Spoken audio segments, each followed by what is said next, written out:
আসসালামু আলাইকুম বন্ধুরা। পাতায়া থাইল্যান্ড থেকে সবাইকে শুভ সকাল।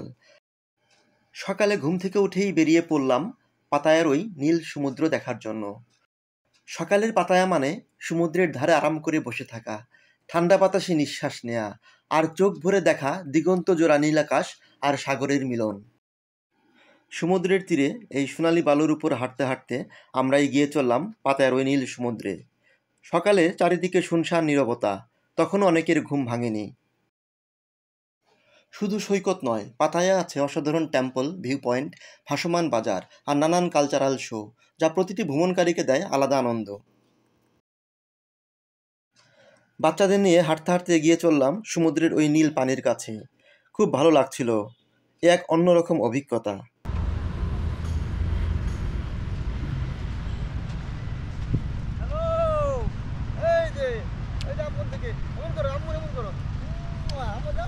টিং টিং টিং টিং টিং দাও। বন্ধুরা, পাতায়া মানে সমুদ্রের নীল পানি আর সোনালি বালুকা বেলা।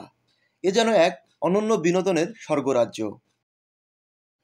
আপনি যদি থাইল্যান্ড ভ্রমণের পরিকল্পনা করেন, তবে পাতায়া হবে আপনার জন্য রোমাঞ্চকর অভিজ্ঞতা।